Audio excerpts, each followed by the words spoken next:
na Apo Kunching. Meron po tayong magbabahagi. Tatlo po ang magbabahagi ngayon sa araw na to. Ang una pong magbabahagi ay si kapatid na Agnes Balonado ng Kalantipi.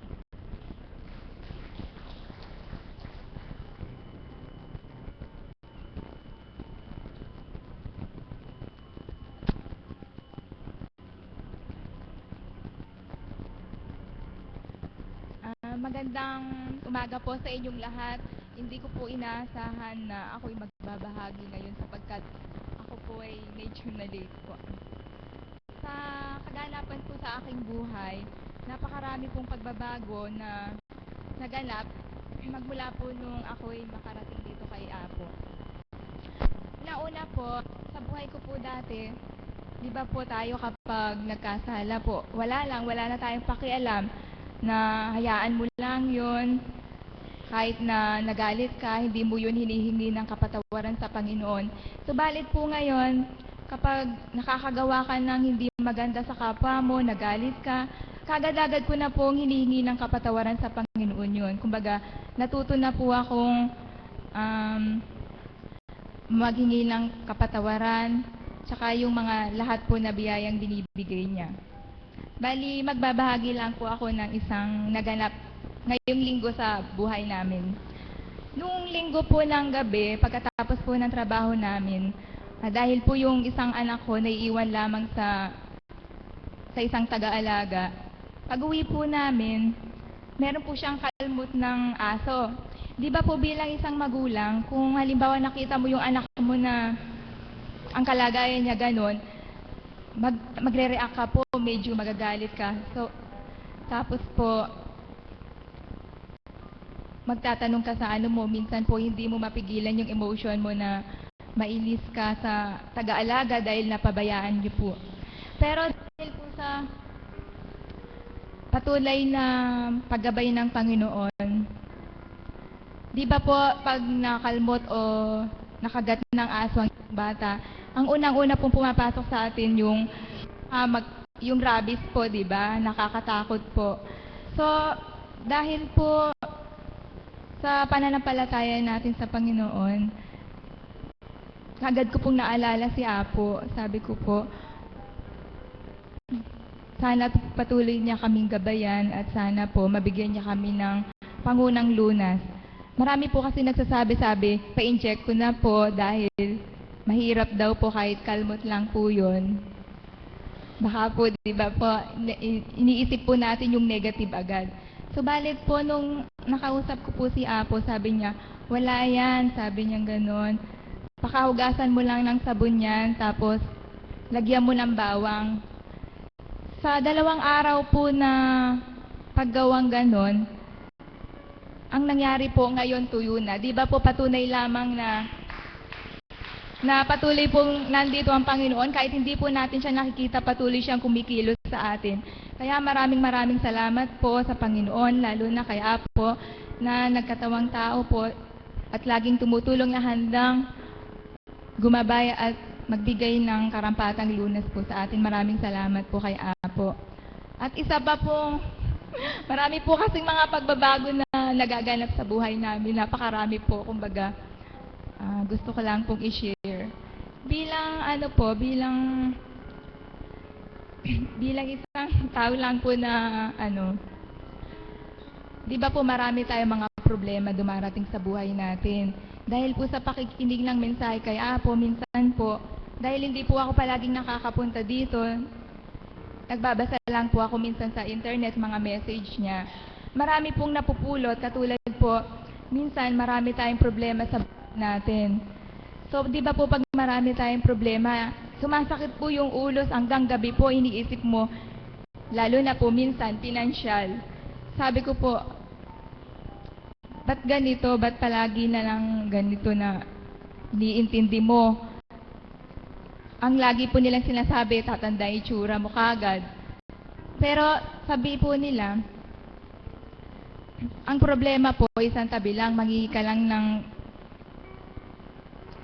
lang palagi kay God ng tulong, nandyan lang po siya. Dahil po sa mensaheng yun, lagi ko pong sinasabi, may bukas pa. Yun po yung laging sinasabi ni Apo. Patuloy pong gumagawa ng paraan po ang Panginoon. Kahit hindi po siya natin nakikita, kumikilos po siya. Ngayon, hinahayaan ko na lang po, bahala na bukas. Pero bakit po palaging may karampatang ibig sabihin po na nalulusutan namin ang mga problema. Dahil po yun sa pagtitiwala at pananampalataya. Thank you po.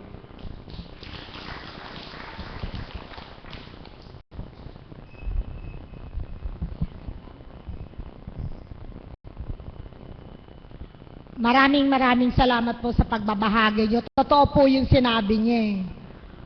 Na kung ang pakikinggan po lang lagi natin pag meron tayong naramdaman or may naganap sa atin ang salita ng tao, naku, babagsak po tayo, talagang manghihina po tayo.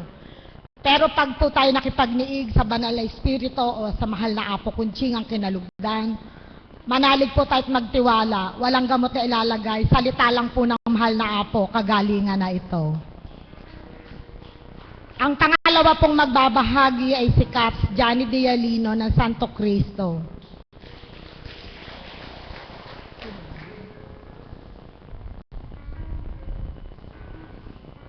Caps Johnny Dialino po.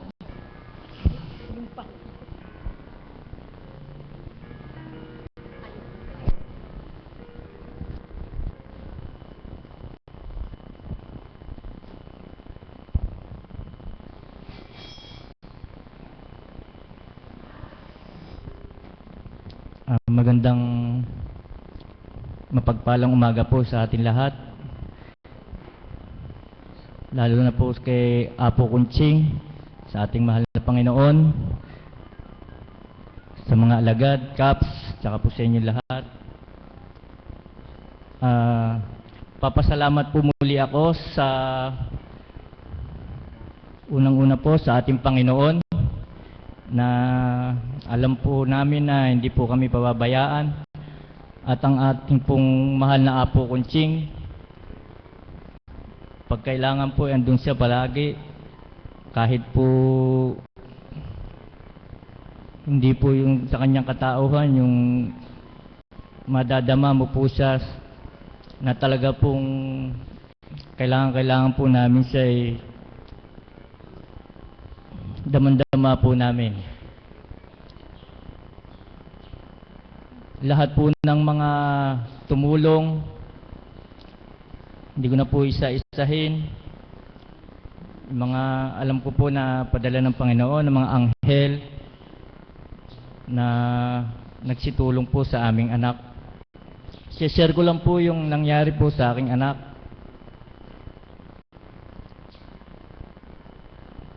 Isang gabi po natutulog po kami pumasok po kasi yung aming anak sa abon. Kasi po palagi siya nag-overtime. Wala pong oras po yung kanyang pag-uwi, kaya po iniintay na lang po namin kung anong oras po siya makakauwi sa bahay. Ngunit po nung mga mag-aalas 10 po ay tumawag po ang aming bilas. At sabi nga po ay nakausap po yung aking misis. Huwag kang mabibigla dahil ang anak mo ay nasa Malolos Provincial Hospital. Nung pong tayo ng misis ko hindi na po makahinga. Sabi ko sa kanya, baka kumauna ka pa sa ating anak. Sabi ko ganun. Minom ka muna ako ng tubig. Yun nga daw po, na-aksidente po dito sa Bustos. Nung pag-uwi po ng hapon, dumiretso po doon sa may kanyang kumare. At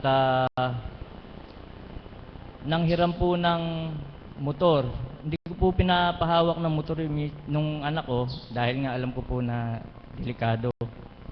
Paglalakad lang po, magkakasama kami. Nanghiram po dun sa boyfriend niya, sa kumare niya. Sa hindi po nasan talagang aksidente po ay nagkasalpukan po sila nung isang tiga roon sa Bustos, galing po ng Cambaog. Siya po galing ng bayan. At yun na nga po nangyari, pinakita sa akin yung video nung picture ay head to head po sila, magkadikit.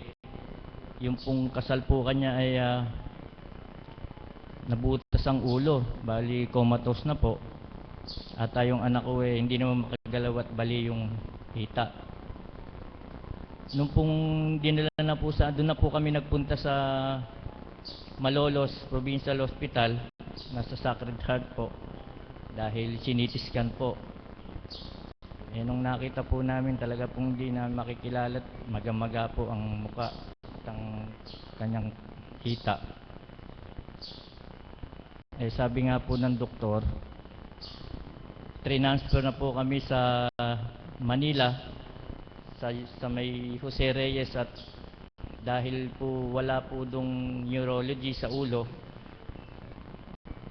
dadalhin din po sa Manila, kaya po tinakbo na namin doon. Yung pong nakabangga po niya, hindi na po mga inabot na po na umaga, namatay rin po. Talaga pong nagpapasalamat po sa Panginoon at pag po tayo nasa Kanya, hindi po pababayaan ang ating anak at pinagbigyan niya po ng pangalawang buhay ang aking anak. Salamat po sa Panginoon. Kaya po, nung nasa Jose Reyes na po kami, nung papunta po kami ron, sabi ko sa misis ko,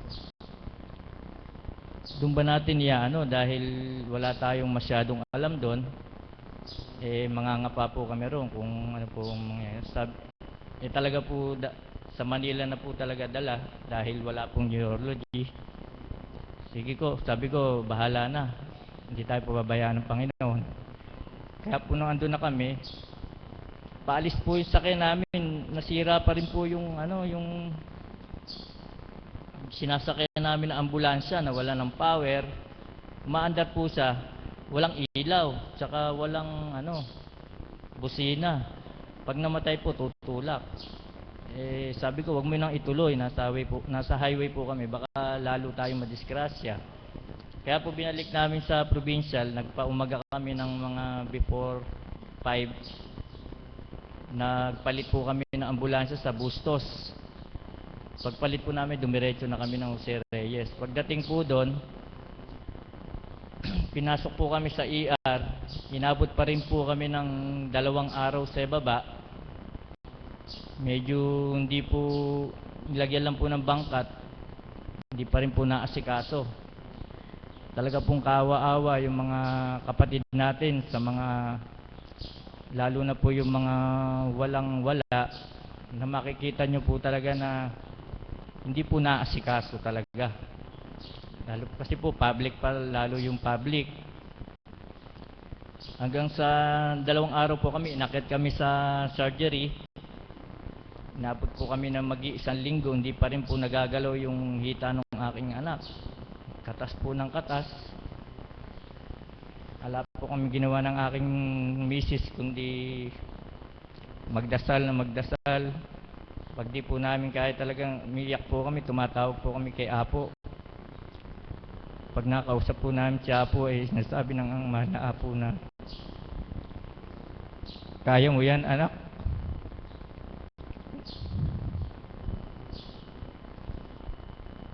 Hindi bibigay sa'yo ng Panginoon na hindi mo kakayanin.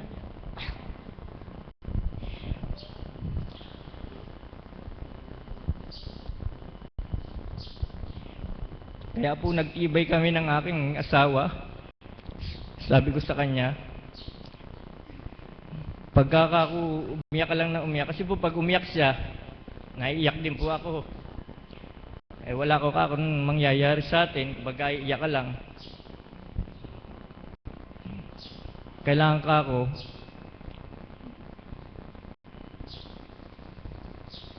manalangin tayo, sabihin natin sa Panginoon na patnubayan at kung lahat po ng aming dinadalangin ay kanyang ipagkaloob. Nung nga pong gabi na yun ay tumawag ang mahal na Apo at nakausap namin. Sinabi nga po namin na wala nga pong maasikaso sa amin doon. Tapos pinakausap ko po, hindi naman po nawalan ng malay ang aking anak. Nakakapagsalita naman po. Tapos pinakausap ko po siya kay Apo. Tinanong ko po kung ano yung sinabi sa kanya na gano'n nga po magdasal ng tatlong ama namin, Panginoong Maria. At huwag mawawalan ng pag-asa. At meron na ikaw mag-aasikaso sa inyo dyan. Nung kinabukasan po, yung ano na yon, bigla po nagdatingan yung mga doktor at may naglinis po at may nag-asikaso po sa aking anak. Buhay po ang Diyos. Samantalang 1 linggo po ay hindi ginagalaw yung aking anak doon at talaga pong nakabukas yung nilagyan lang po ng benda, kumakatas po. Tapos po nilipat kami sa orthopedic sa kabilang room po. At sabi nga po ng doktor ay kailangan ng lagyan ng bakal. Kung lalakarin po namin sa PCS matatagalan po kasi baka daw po maglaman yung kanyang tuhod, yung buto, mahirapan. Kaya po ginawa namin ng paraan, nakabili kami ng bakal, tsaka po 2 beses po na opera, nilagyan ng bakal. Kaya po nung pong naayos na po yung na-operahan po siya,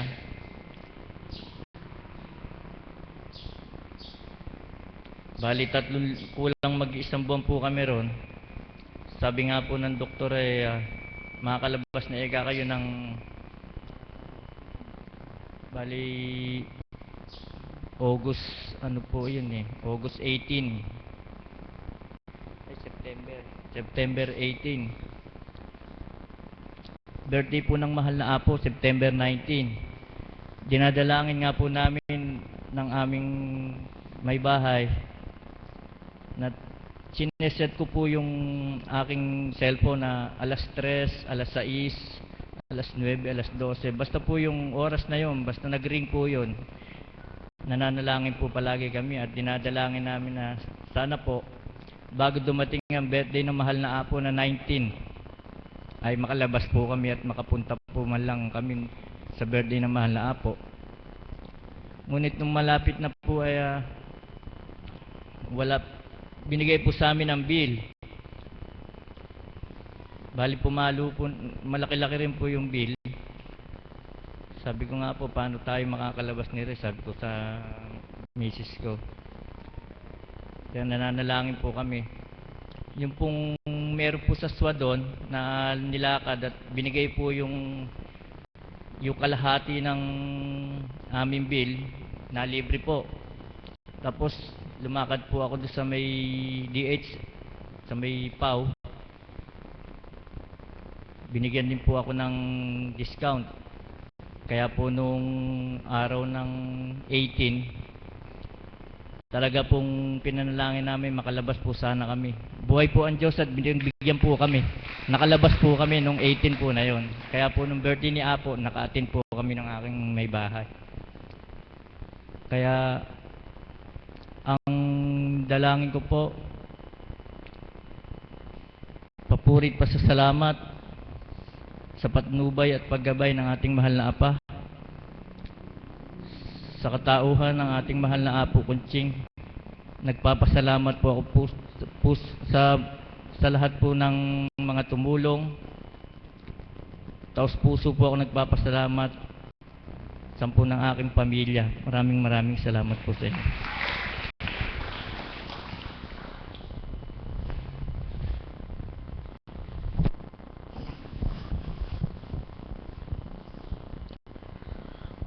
Maraming salamat po sa pagbabahagi nyo. Totoo po yung sinabi niya. Alam nyo po ba ang bawat isa sa atin na talagang lumalapit sa Ama, pag dinatnan po ng pagsubok, talaga pong para pong hindi nyo nakakayanin. Kasi naranasan ko po habang lumalapit po, talaga pong bibigyan kayo ng matitinding pagsubok. Kaya kailangan po talaga matinding pananalig. At wag po tayong bibitaw sa mahal na Apo dahil siya po talaga ang totoong gabay dito sa lupa. Ang pangatlo pong magbabahagi ay ang ating alagad na si Edith Reyes ng Barangka Santo Niño.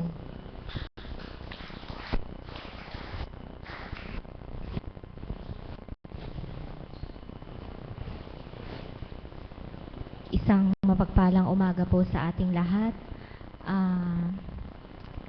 Ibabahagi ko po na kung paano nga po nadama ko ang Diyos na buhay sa dakong ito. Na kung paano nga po September 10 po 2007 nang ako ay makatungo sa dakong ito.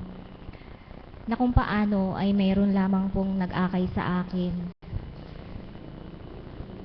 Na sa unang pagdatal ko pa lamang po sa dakong ito, naroon din po yung pagsusuri sapagkat di ko po alam kung ano nga po ang nasa dakong ito. Pagdating ko po dito, nakita ko po ang mga tao ay nakatapak. Kaya nasa isip ko po noon bakit kaya sila nakatapak. Nang maupo po ako diyan sa dakong iyon, na nang magsimula nga po ang chaplet, hindi ko po maunawaan ang aking nararamdaman na kung paano nga po na naramdaman ko na mayroong pumasok mula sa aking paa na tinataludtod po yung buo kong katawan. Ang nararamdaman ko lang po noon, iyak lang po ako ng iyak na hindi ko maunawaan kung bakit ako umiiyak. Hanggang sa matapos po ang chaplet noon, nung nagpuri na po na kung paano nga po inawit yung salamat sa iyo, na talagang noon ko po naramdaman na pakiramdam ko po noon, isinuko ko na po talaga lahat-lahat, ang kalahat-lahatang nasa kalooban ko, pagsuko, ano man ang kasalanan ko, ano man ang pagkukulang ko. Kaya hanggang sa matapos po yung praising song na yon, iyak lang po ako ng iyak. Hanggang sa lumabas ang mahal na Apo Conching, na kung paano nga po katulad ng iba nang siya ay aking unang makita, na ang nasambit ko po ay napakaganda pala niya. Na nung tumayo po sa gitnang ito at nagmensahe, nakatitig po siya sa akin. Na habang tinitingnan po niya ako yung kanya pong dalawang mata, kung napapansin niyo po, yung dalawang mata niya parang may star. Na habang nakatingin po siya sa akin, talaga pong nararamdaman kong nanunuot dito sa puso ko na ang bawat salita na lumalabas sa kanya ay aking nadarama. At noong ko rin po napagtanto na ang dahilan po pala ng aking mga karamdaman, ang aking nga po palang karamdaman ay mayroon po akong toxic goiter. Nagpapalpitate po ang puso ko, tumataas po ang presyon ko, meron po akong migraine. Na kung paano nga po sa unang pagdatal ko sa dakong ito, na kung paano ko siya isinuko, na wala po lahat yaon. Noong ko po napagtanto na ang nakagagaling po sa dakong ito ay ang mga banal na salita. Basta po yung kada lumalabas po sa mahal na Apo na mga banal na salita ay iyong ginamnam. Damang-dama ko po yun noon. Na kung paano nga po na yung mga dalahin ko po pala sa puso ko. Ako po kasi nasa San Rafael po ako nakatira dati. Malayo po ako sa aking pamilya. Nag-iisa lang po ako doon. Na kung paano nga po, kumbaga tinatagang ko po ang sarili ko. Madalang po akong umuwi noon. Na kung paano nga po makibaka ako sa dakong yaon, wala akong kamag-anak doon na, kumbaga po yung mga kamag-anak lang ng asawa ko na siyempre po, bilang bago ka lang doon, lahat sila ay tinitimbang mo. Na kung paano nga po yung mga naranasan ko bilang may asawa, bata pa po ako noon, 19 lang po ako noon, na lahat po ng dinaranas ko, wala po akong pinagkukwentuhan. Dahil ayaw ko mong pagmula ng gulo. Kinikimkim ko lang po yun sa aking puso.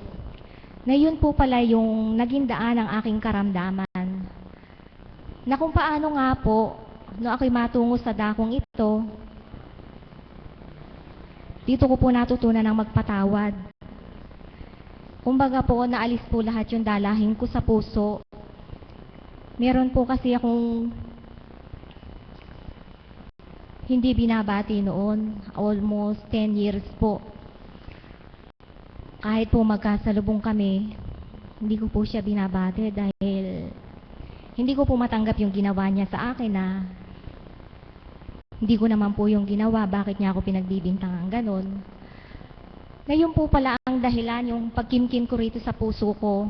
Kaya nung makarating po ako sa dakong ito, na natutunan ko pong magpatawad sa isang igla po na walang lahat ang aking karamdaman. Na kung paano nga po nadama ko siya sa dakong ito, sapagkat noong una ko pong madinig ang mga banal na salita sa katauhan ng mahal na Apo, dama ko po na hindi tao ang nagsasalita. Sapagkat kung paano nga po, ako ay hindi naman po mahilig magbasa ng Bible, subalit bago po ako natungo sa dakong ito, hindi ko po maunawaan bakit binuklat ko ang Bible na yon at ang nabuksan ko nga po, yung si Kristo ay nangangaral, pagkaraan po niyang mangaral ay nanggagamot siya. Kaya nang makita ko po ang mahal na Apo, sabi ko po, para siyang si Jesus. At kung paano din po niya pinasilay sa akin sa dakong ito, sa loob ng 9 na araw na ako'y nagtungo rito, kung paano po yung mga hindi nakakalakad ay nasilayan ko po na nakakalakad. Umiiyak po ako sa tuwing nakakakita po ako ng ganoon, sapagkat talaga pong hindi tao sino pong tao ang makapagpapalakad. Dito ko rin po nakita noon yung bulag na hindi nakakakita ay nakakita. Na kung paano po noon sa araw-araw na ako ay narito, magkaagapay po yung kamay ng mag-asawa at para sumusunod lang po yung babae sa galaw ng kamay ng asawa. At nang minsan po ako ay dumatal sa dakong ito, nakita ko po siya, naglalakad na mag-isa. Sabi ko po, naglalakad siyang mag-isa.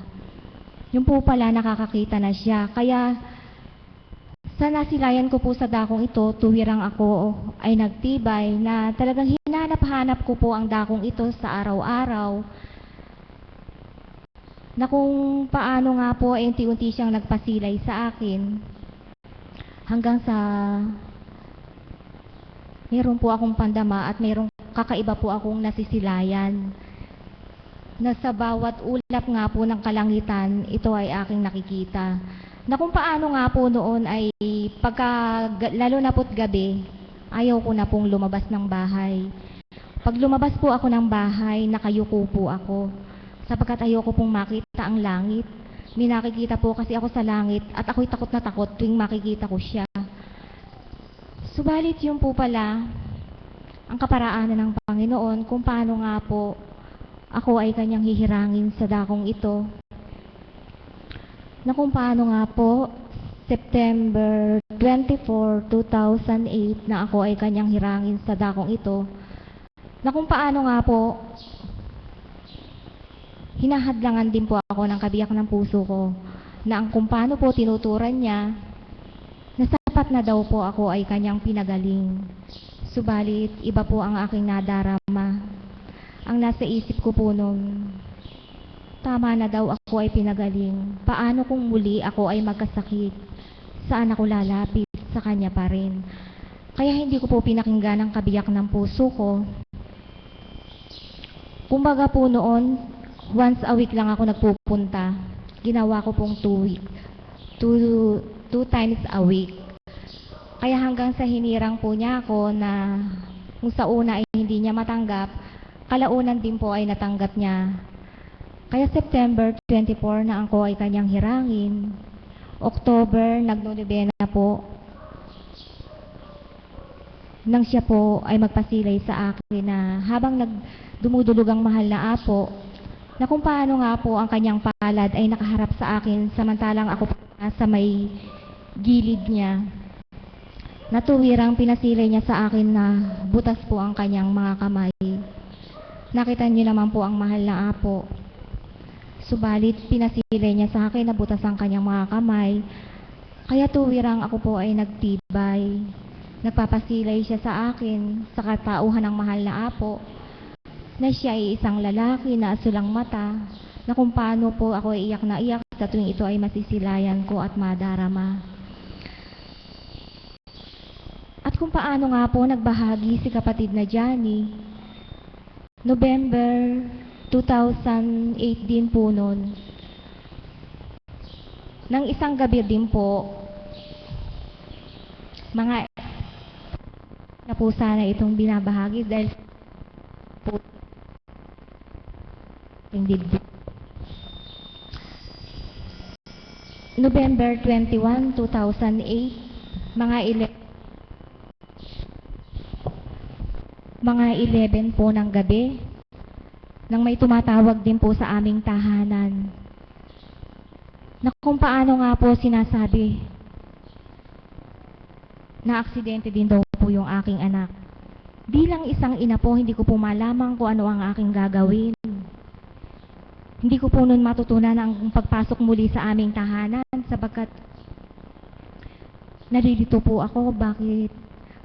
Kaya parang ang lumabas na lamang po sa aking mga ibigay, Diyos ko, huwag niyo pong pababayaan ang anak ko. At nang ito nga po ay aming abutan, ay sa karpa po siya nandun. Wala po siyang malay nun. Na kung paano hinihintay lamang kami ng mga doktor upang ilipat daw po siya ng Manila. Kailangan biyakin ng ulo. Yun po ang order sa kanya. Biyakin ng ulo at ilagay sa ICU. Kaya nung may kasama po kaming nurse noon dahil talaga pong wala siyang malay. Tinanggihan po kami, nakadalawang ospital po kami ditong tinunguhan. Di bali pong private at mahal. Basta ang iisip po namin noon mahabol ang kanyang buhay. Subalit di nga po kalooban ng ama, tinanggihan po siya rito sa Bulacan. At sa Jose Reyes din po kami nakarating.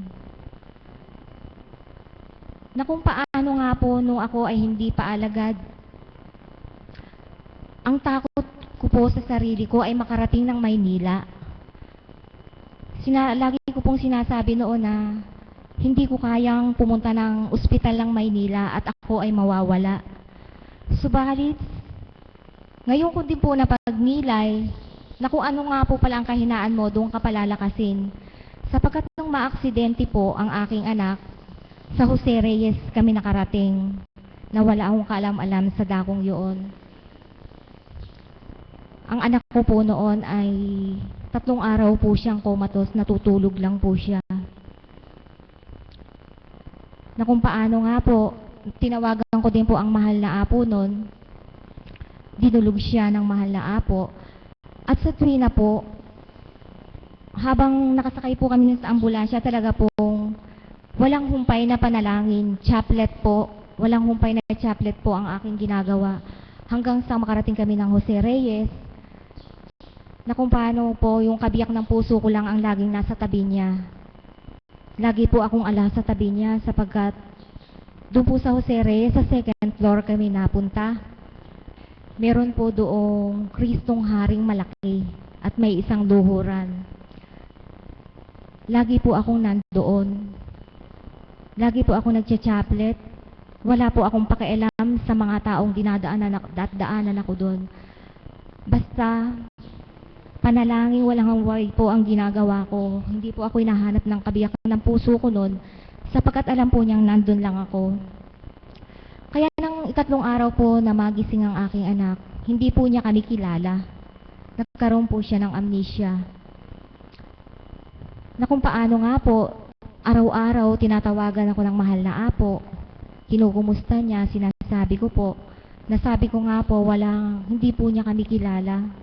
Para po siyang bata. Sabi nga po niya, magtibay ako at babalik din daw po sa normal ang lahat. At nang kung paano nga po, yung anak ko, hindi po siya nakakalakad. Kapag po pala utak ang naapektuhan, hindi siya makakalakad, di nakakapagsalita. Nagmistula po siyang bata. Subalit kung paano nga po tinuturan ng banal na espiritu, na kung magtitiwala lang daw po kami, kabiyak ng puso ko, ilabas ko na daw po siya at babanyusan dito. Kaya ano lang po kami doon, mga 1 week. Biyernes po nang kami lumabas. At Sabado po dinala namin dito. Na kung paano nga po pala yung anak ko na yon ay bali din po ang muka. Bali po yung mukha niya. Na yung isang mata niya, hindi rin po nakakakita. Magang-maga po yung buong mukha niya na yan. Kung paano po hindi niyo siya makikilala dahil yung ano sa mata niya na yan, yung pasa. Subalit sa dakong ito, nung siya ay dumating po kami sa dakong ito, kung paano po siya ay binubuhat lang at nakahiga sa dakong yaon.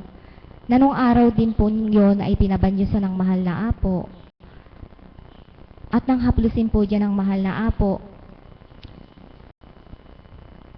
mga 3 araw po siguro, nakakalakad na po siya, naaakay na po siya. Tuwing pupunta po siya sa harap na ito, unti-unti po nagsalita ang anak ko. Na kung paano nga po lahat ng maisip niya ay kinukwento nung po siya ay magsalita. Na ang nakikita daw po niya dito, ang sabi po niya, ang bait-bait eka ng puon doon. Lagi niya eka akong kinakausap. Si Divine Mercy po ang nakikita niya sa katauhan ng mahal na apo. Kaya bago po mag 9 days, naging normal po ang anak ko noon. Nakakalakad siya, nakakapagsalita na. Kaya napakabuti po ng ama kung paano nga po ako bilang isang hinirang niya sa dakong ito, na kung paano din po pala noon, na parang ayaw ko din pong tanggapin na minsan pong bumangon ako, naisipan ko pong buksan ng librong Espiritong Banal, na kung paano po ang nabasa ko ay, ako ang iyong unahin at ako ang bahala sa iyong mga mahal sa buhay. Nung ko po nadama ng lubusan at kung paano po niya pinadama sa akin ng lubusan, ang kanyang pagmamahal at pagkalinga sa aking mga mahal bilang kanyang hinirang. Kaya tuwiran ko po talagang nadama ang kanyang pagmamahal sa dakong ito. Natuwirang hindi tao ang narito, kundi ang banal na Espiritu na dumadaloy sa mahal na Apo Conching. Yun lamang po at maraming salamat.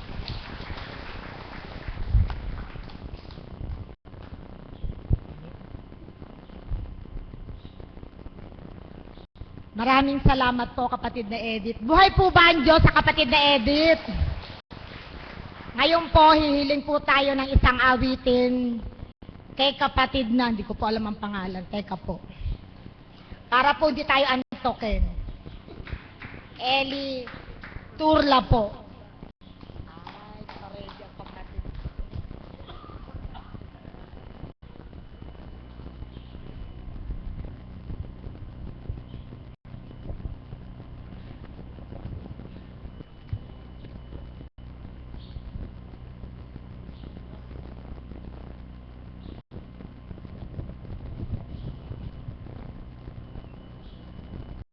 Isang mapagpalang umaga po sa inyo sa tanghaling ito. Tunay pong masurpresa po ang Panginoon. Hindi ko po alam na ako ay matatawag po sa oras pong ito. Nais ko lamang pong magpasalamat at ako po ay naging bahagi po ng makapag-alay ng isang mga mamunting awit sa lugar na ito. Kaya sana po huwag po kayong magsasawa at pakikinig po sa amin.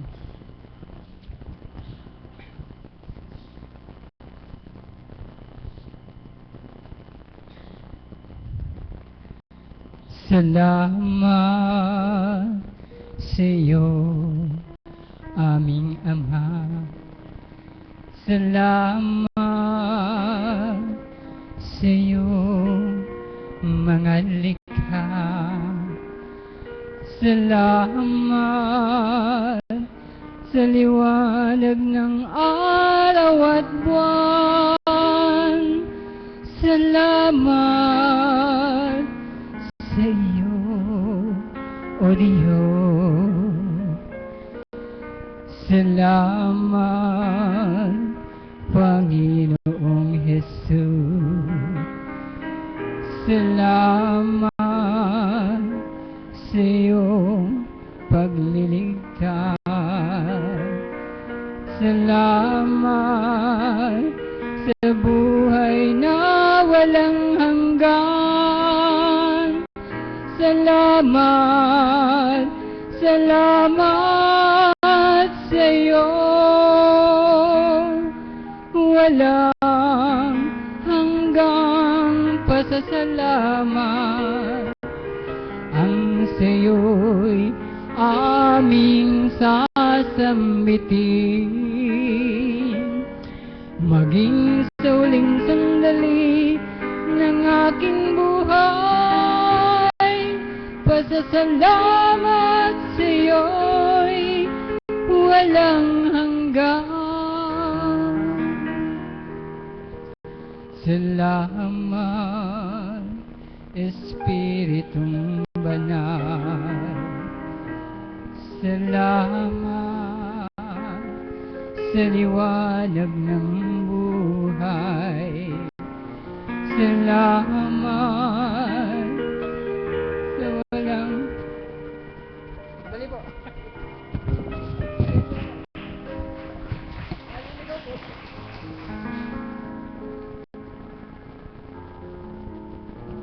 Salamat sa walang hanggang patnubay mo. Salamat sa iyo, O Diyos. Salamat sa iyo, Apo Kunting. Salamat sa iyong sakripisyo. Salamat sa walang sawang paggabay mo. Salamat, salamat sa iyo. Walang hanggang pasasalamat ang sa iyo aming sasambitin.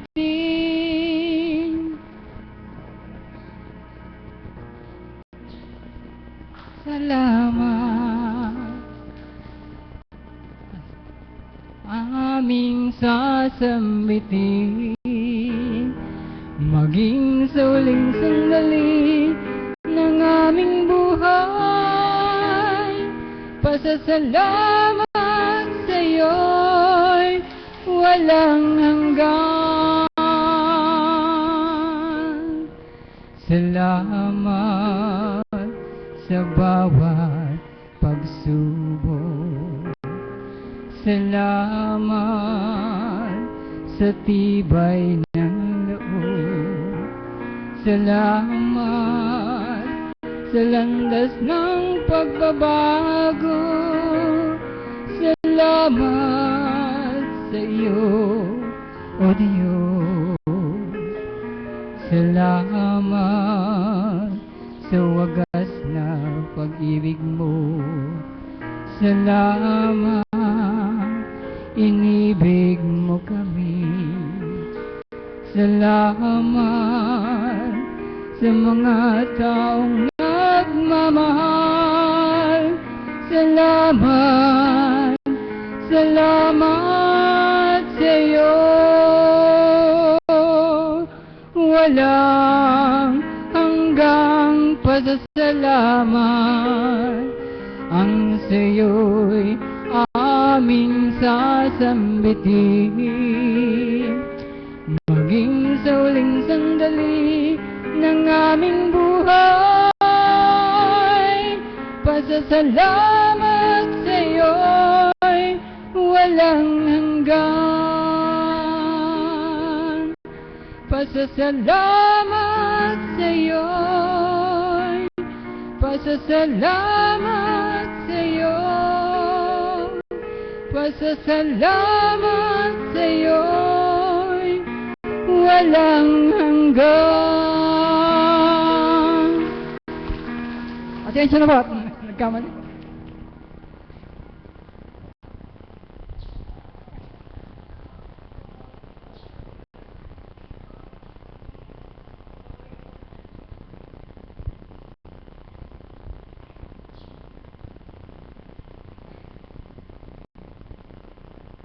Noon, akala ko ang wagas na pag-ibig ay sa nobela lang matatagpuan, na para bang kahirap na paniwalaan.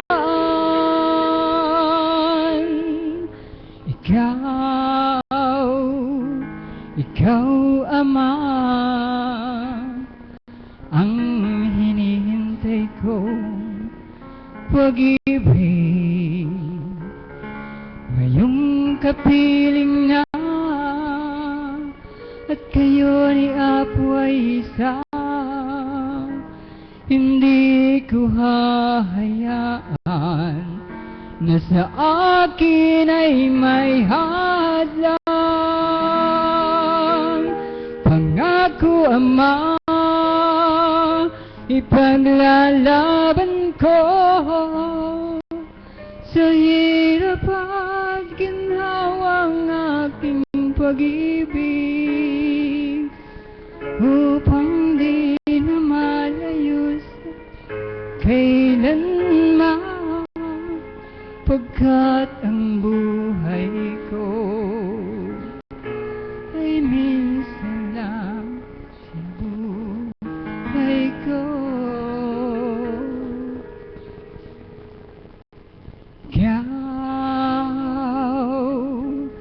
Ikaw, Ama, ang hinihintay kong pag-ibig. Ngayong kapiling na at kayo ni Apo ay isa, hindi ko hahayaan na sa akin ay may hadlang. Pangako, Ama, ipaglalaban ko sa hirap at ginhawang aking pag-ibig, upang di na malayo sa'yo kailanman, pagkat ang buhay ko ay minsan lang sa buhay mo.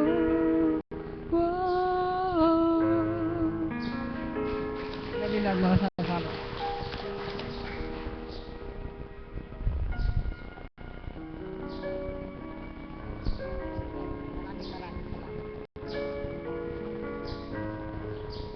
Salamat po, mahal na kapatid, sa pag-awit nyo. Nakaalis po ng antok. Ang susunod pong magbabahagi, isa po uling alagad, si kapatid na Helen. Sabi nyo, marami po pa ko yung hiwaga.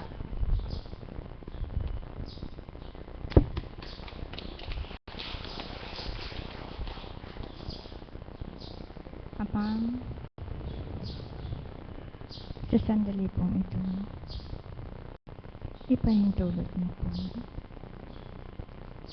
pamamagitan ng kaloob mo ay maibahagi ko ang marapat sa aking mga kapatid na kaganapan sa buhay ko.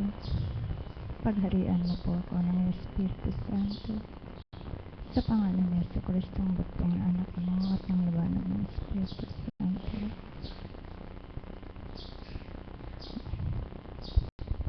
Isang mapayapang umaga po sa ating lahat.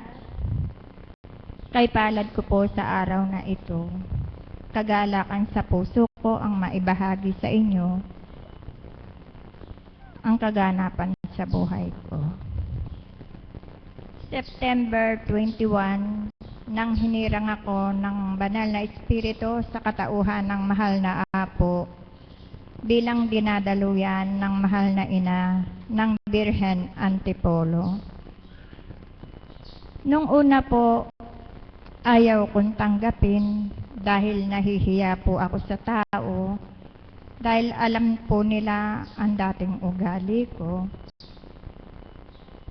Sa patuloy pong pagdaloy ng mahal na ina, kahit na ayaw ko po siyang tanggapin, dahil po nahihiya ako, katawan ko naman po yung napaparusahan.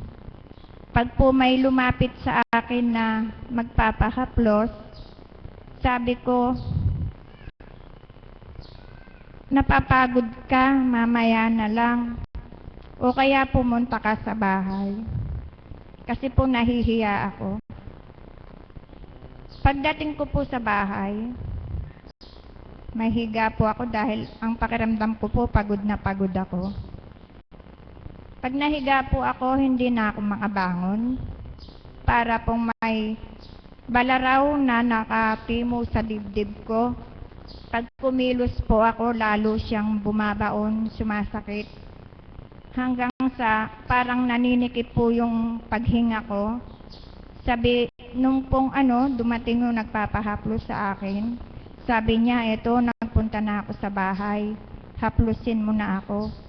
Isasagot ko na naman po sa kanya, paano kitang mahahaplos, ni hindi nga ako makatayo, ni hindi nga ako makabiling, hirap na hirap akong huminga, hanggang po, buhay pa po noon yung mister ko, hanggang inabutan niya ako na, bakit ka nagaganyan? Ewan ko, sabi ko pong ganon. Hanggang sa, hindi niya po ako matiis dahil po, bibiling lang po ako, talagang umaarungal po ako. Pinatawag niya po ang mahal na apo noon. Ilan lang po kami noon, 4 pa lang po kami. Pinuntahan po ako sa bahay ng mahal na apo. Isa lang po yung tinuran niya. Bumangon ka dyan, kaya mo yan. Kasi ayaw mong ibahagi ang kaloob sa'yo. Bumangon ka, kaya mo yan. Pumunta ka sa altar, maglingkod ka, sabi niya po. Bumangon po ako. Noon po ang altar, yung pong grocery lang nila apo. Ang kasama ko po noon natutulog sa altar, hindi po ako muuwi kung hindi magbibihis lamang. Ang sabi po ng mahal na apo, bawat haplos mo na makakaramdam ng kagalingan, kalakasan mo. Sige po, patuloy ang paghaplos ko dahil nga po sabi ng mahal na apo, bawat haplos ko, kalakasan ang ganti sa akin pag may naramdaman po ng kagalingan. Hanggang sa pag humaplos po ako, pag po linalabanan ko, tumutumba po ako. Kaya po tinawag nila akong bebing tumba. Tapos po pagka po nagbebendisyon po at nagpupuri, sumasayaw daw po ako, si kapatid na Ana, lagi niya po akong pinagtatawanan. Pag po nagsasayaw po yung katauhan ko po, nagsasayaw, hindi ko po alam yun, pinagtatawanan niya po ako. Lagi po niya akong pinagtatawanan, ginagaya niya po yung action ko. Ay, kasi po, lagi akong nagtutumba. Hanggang, kahit po nung hinirang na si kapatid na Mirna, nandoon po kami sa,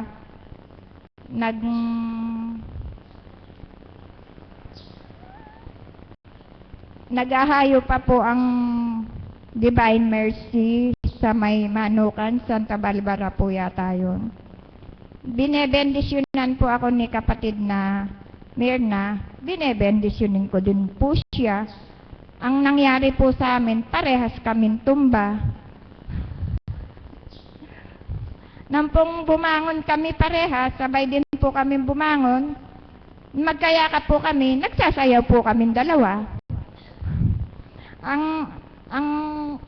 Ang sarap po, di po ba? Ganon po ang pagmamahal ng Ama. Hindi niya po kami iniiwanan. Bagamat po kuminsan ay natatalo pa rin po ako ng aking pagkatao, marami pa pong hinahanap. Subalit po nang tanggapin ko po siya sa aking sarili, hindi na po ako madalas magtumba. Pinatatag na po niya ako. Kasi po, ang hiling ko sa kanya, Ama, bigyan mo po ako ng katatagan, wag na po akong tutumba. Para po yung mga kapatid kong alagad, wag na pong magkasala kasi po tumba ako ng tumba eh. Sabi ko po sa kanya. Tsaka po pinagsisikapan ko pong makasunod na sa kalooban ng Ama. Nagsusumikap po ako sapagkat ayaw ko na pong mawalay sa kanya. Masarap po sa piling niya, bagamat may pagsubok, may pagdadalisay, alam mo na lang po na may kasama ka, nalulutas sa lahat ng problema. Naging matatag na rin po ako. Hindi na po ako tumutumba ngayon. At patuloy ko pong pinagsusumikapan ang binahagi sa akin ng mahal na ina sa pamamagitan ng Espiritu Santo na maibahagi ang pagmamahal na ibinahagi din niya po sa akin na maipadama ko po sa ating mga kapatid na nangangailangan ng aking paghaplos o paggamit sa akin ng mahal na ina bilang kanyang dinaluyan upang maipadama at makaramdam din naman ng kagalingan ang aking kapwa. Purihin ang Ama, sambahin at parangalan sa kanyang kadakilaan, sa kanyang pagmamahal sa akin. Bagamat hindi ako karapat-dapat, ginawa niyang marapat na ako'y makapagkapasan dito sa kanyang ubasan at mahibahagi ang aking kakayanan sa aking mga kapatid. Salamat sa Ama, salamat sa Apo kong Ching, na kung hindi siya, nasaan po kaya ako sa panahon na ito? Patuloy ang kaligawan, patuloy ang paghanap ng kaaliwan sa buhay. Maraming hinahanap, subalit po ngayon,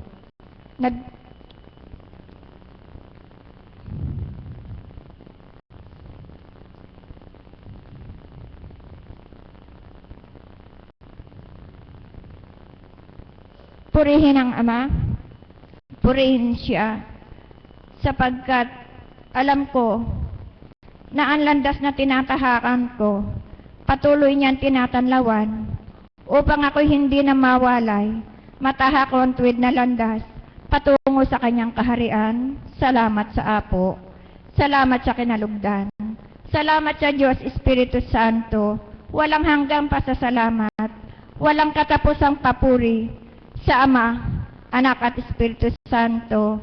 Amen. Salamat po sa inyo.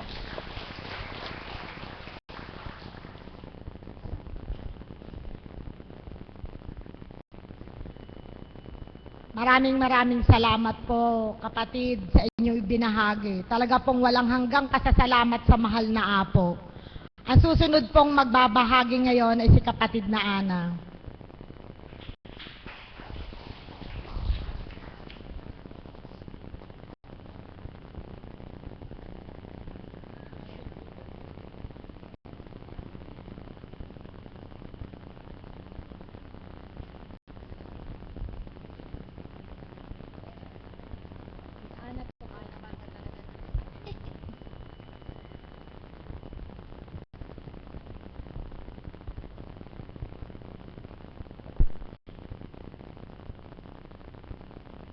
Magandang umaga po sa inyong lahat. Sa gabing ito, kumusta po kayo? Kumusta po ako? Mabuti po ako at malusog pa. Amen? Nais ko pong kuhanin ang pagkakataon na ito. Una po, hindi po para umiyak lang. Una po, upang magpasalamat sa Ama, Anak at Espiritu. Pagpasensyaan niyo po ako tuwing nagbabahagi po ako, tumutulo ang luha ko. Pero hindi po ito luha ng lumbay, kundi luha ng papuwita. Salamat sa Ama, sapagkat kailanman hindi niya ako at ang pamilya ko pinabayaan. Isang buwan na po ako nakapanganak. Kaya lang po wala pong magkasya sa aking uniform, kaya maternity dress pa yun po ang sinusuot ko. Actually po, hindi lamang po ako sa Ama nagpapasalamat, sa Apo Kunching, sa mga kapatid kong alagad, kapatid kong CAPS, choir, IT team, sa kapatirang Divine Mercy Family. Alam po ninyo sa inyong mga sarili kung sino kayo. Hindi ko na po enumerate ang mga pangalan nyo. Higit sa lahat, alam ng Ama kung anong ginawa nyo sa akin. Salamat sa inyong mga panalangin sa akin. Sa kabutihan ng Diyos, safe po kami ng anak ko. Ang akin pong ibabahagi ay pamamagatan ko pong God moves in a very mysterious way. Alam niyo po, 5 months pa lang po yung sanggol sa sinapupunan ko. Nakitaan na po siya na una po yung inunan. So, in-advise po ako ng OB ko na complete bed rest. Pero po, nagtatalo po ang damdamin ko at ang kaisipan ko. Ang lagi ko pong sinasabi, Ama, sa iyo ang buhay, sa iyo ang kaligtasan, kalusugan. Naglalaban po yung damdamin ko at isip ko. Madalas nang ibabaw ang kalooban ng Diyos sa aking pagkatao. Kaya kahit 5 buwan po, ganun po advice sa akin ng OB, baka daw po duguin ako, dire-diretso daw po yun. Hindi ko po yun masyadong tinatanggap sa damdamin ko at kaisipan ko. Ang katwiran po na pinananganan ko, pinangahawakan ko, nasa Diyos ang kaligtasan, nasa Diyos ang buhay. Ang mga pumaparito, may mga karamdaman, may sinasangguni. Ganon din ako, higit ko kailangang tumungo sa dambana. Alam kong hindi ako pabayaan ng Diyos. Yun po nasa isip at damdamin ko noon. At hindi po ako binigo ng Diyos. Hanggang dumating po yung takdang araw na pwede na po siyang sungkitin, kumbaga po hambing sa prutas, pwede siyang sungkitin, hindi po ako dinugo. Bagamat, sa totoo lang po, kung nakita niyo ako noon, paano ko maglakad nung nagdadalang tao ako, hirap na hirap po. Kasi po, sa mga babae po, para bang laging nakaawang. Binomonitor po ng OB ko, at ang OB po na yun ay, ang mahal na apo po ang nagsuggest sa akin no, na doon ka magpatingin. Kasi pala, alam niya yung kalagayan ko, hindi lang po niya sinasabi sa akin, baka daw po nervyusin ako. Ako nang po, patag na patag. Ngayon po, pagkagaling ko pong tingnan, sasabihin niya, nagpatingin ka na ba? Dahil siyempre po, ang Diyos nagbibigay ng buhay, pag-asa at kalakasan, hindi po pahinain ang loob mo. Kaya sa tuwi na, andun yung pagpaalam na po, nagpatingin ka na ba? Kasi alam ni Apo kung anong kalagayan ko. At ako naman po, sabi ko, Ama, ibinigay mo sa akin ang sanggol na ito, biyayang kaloob mo sa amin. Pangalagaan mo po kami hanggang sa darating yung araw na maluwalhati ko siyang mairaos at nawa po, ligtas siya. Alam niyo po, ito po ang hiwaga ng Diyos. Nung makita ng OB na 5 months na gano'n ang sitwasyon, tinapat na po niya ako. Ang sabi niya, hindi ka pwedeng mag-normal kahit yung una, first and second baby mo normal. Pero sa pagkakataong ito, manalangin ka.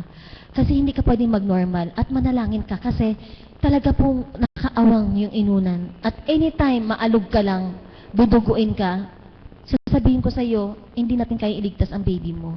Kaya manalangin ka. Yun po ang sabi lagi sa akin ng doktor. So ako naman po, hindi po ako nawalan ng pag-asa. Up to the last minute, umasa po ako na magno-normal ako. Pero nung nasa 36 weeks na po siya, ako po mismo hindi ko na kaya. Sabi ko po, parang hindi ko na kaya ito. Kasi hirap na din po ako. Pero hindi po ako dumaing na hirap ako. Hindi po ako nagsabi kanino man, sa sarili ko lang po. At patuloy, up to the last minute po hanggang sa sandali na bibiyakin po ako, pumapasok po ako. Kasi po, yun po ang lakas ko, yun po ang buhay ko. At andun din pagtitiwala ko sa Panginoong Diyos na hindi ako pababayaan. Kaya po ang nagiging pag-monitor sa akin ng OB, weekly, 2 weeks, weekly, hanggang sa ilang araw na lang po, sa isang linggo, 2 beses. Dahil siya, yung po mga sinasabi ng OB sa akin na nakikita niya doon sa screen kapag in-ultrasound ako, hindi ko po yun naramdaman. Yun po ang hiwaga ng Diyos. Palakpakan po natin ang buhay ng Diyos. Sinasabi niya, konti na lang ang tubig. Sinasabi niya, manganganak ka na anytime now kung pagbabasihan ko yung nakikita ko sa'yo. At sinasabi niya, maalog ka lang, duduguin ka. At pag dinugo ka, matatanggalan ka ng matres. At delikado, ayaw kong malagay ka sa panganib. Yun po ang sinasabi niya. Pero alam niyo po, pag sinabi niya sa akin yun, andun po yung pagkontra ng aking kaloob at kaisipan. Sa isip ko po, sabi ko, Ama, kung pakikinggan ko ang salitang tao, panghihinaan ako ng loob at matatakot ako. Pero alam ko, ang salita ng tao, hindi mo salita, hindi mo kami pabayaan. Amen po ba? Kaya po, sa awa ng Diyos, 1 buwan na po kami nakaraos ng anak ko, bagamat kulang siya sa araw, kulang sa linggo, alam niyo po, bang inilabas po siya, normal, wala po siyang malusog po, sapagkat bakit po malusog? Kaloob po ng Diyos sa amin yun. Wala po akong pangamba ni Haniho na maano yung baby ko. Basta po nung sinabi ng OB na pagdating niya ng 37 weeks, hindi ko to ginagawa. Pero sa'yo gagawin ko upang maligtas ka at ang baby mo. Ang tanong ko lang po, Doc, safe ba ang baby ko? Ang sagot niya sa akin, hindi ko masabing safe. Hindi ko masabing 100%. Kumbaga po, nakikipagsapalaran lang din po siya. Kaya po nang biniyak ako, nagpa-reserve po siya ng dugo. Kasi sa sitwasyon ko daw po, talagang madugo. At kumuha siya ng pedya. I-observe po yung baby. Pero alam niyo po, napakadakila ng Diyos. Napakahiwaga niya. Inilabas ang sanggol, kulang man sa araw, kulang man sa linggo man ang kulang, pero malusog ang sanggol. Inobserbahan siya 24 hours, wala po. Hanggang ngayon po, sa awa ng Diyos, kapiling ko po ang sanggol. Kaya walang hanggang papuit ng salamat po sa Ama at sa mga kapatid ko pong nanalangin, higit lalo ang Apo Kunching. Alam ko po yung kanyang marubdob na panambitan sa Ama kasi alam po niya ang sitwasyon ko. At isa pa po, 5 months pa lang po ang tiyan ko. Siyempre po, dahil sabi, hindi ako pwede mag-normal. Nagtanong na po ako kung magkano. Kasi binalawanag pa ng OB at ang sabi niya, maganda ka, 50,000. Sa isang katulad ko po, hindi ko po alam kung saan kukunin yung 50,000. At dahil yun po ang, habang tumatakbo yung mga araw, yun po ang mabagabag sa damdamin ko at kaisipan. Sa Diyos po ako tanging dumaing. At kung sino pa yung nakakasama ko sa loob ng adoration, dinadaan ko po sa biro. But deep inside, alam ng Diyos kung anong kalagayan ko. Pero alam niyo po, meron po kasi isang clinic na nagbigay sa akin ng form. Kumuha po ako ng PhilHealth. 2 months pa lang po ang tiyan ko nun. Ang sabi ko, labag sa wala po kasi udyok sa akin na mag-fill up ng PhilHealth. Sabi ko, wag ko nang fill upan ito. Ang PhilHealth ko si Lord. Pero alam niyo po, dinilig ng Diyos ang kataga na yon. Sapagkat po, nung ako po ay nagluwal, nagsilang ng sanggol, 50,000 po yung pinagayak sa amin. Pero ang Diyos po, ang kumilos sa bawat sa doktor, sa nag-attend po sa akin. Alam niyo po kung magkano po ang binayaran namin. Para na din po ako may PhilHealth. 30,000 po. Yung sakit po na naramdaman ng aking katawan after the operation, hindi po ako umiyak. Kasi po, bawat kilos ko, pag ikinampay ko po yung kamay ko, Diyos Ama, Diyos Anak, Diyos Espiritu Santo, tulungan niyo po ako. Naiibsan po yung sakit. Pero alam niyo po, yung inakyat, yung bill, at nakita kong 30,000, talaga pong bumaha ang luha sa aking mga mata. Ang sabi ko, kay buti ng Diyos. At iniisip ko po kung saan namin kukunin yun. Salamat po, may kapatid ang Divine Mercy Family na ibinigay ang Diyos sa akin. Ang sabi nga po, kusing-kusing, kumakalansing, pag pinagsama, malakatin, palakpakan natin ang buhay ng Diyos.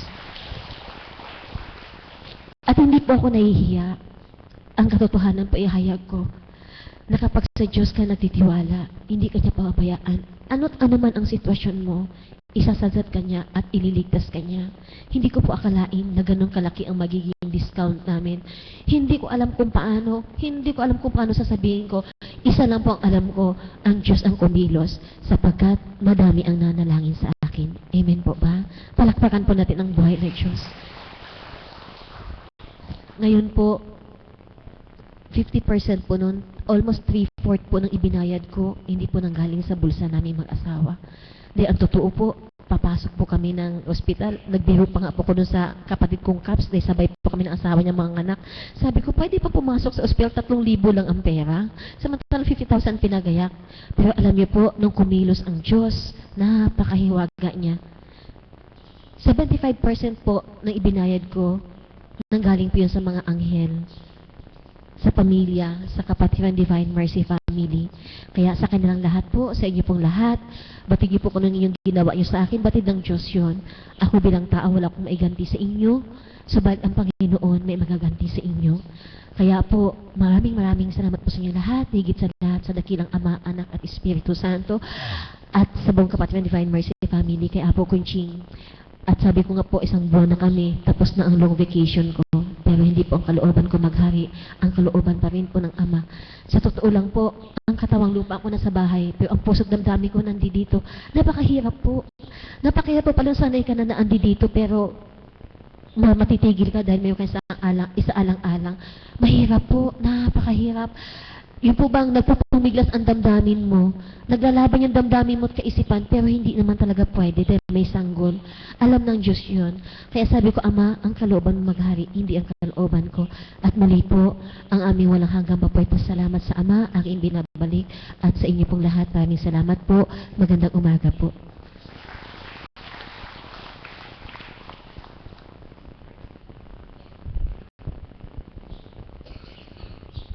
Maraming salamat po sa lahat ng mga nagbahagi at umawit. Magsitayo na po tayo upang ating pong awitin ang panalangin itinuro sa atin ng mahal na Panginoong Hesukristo.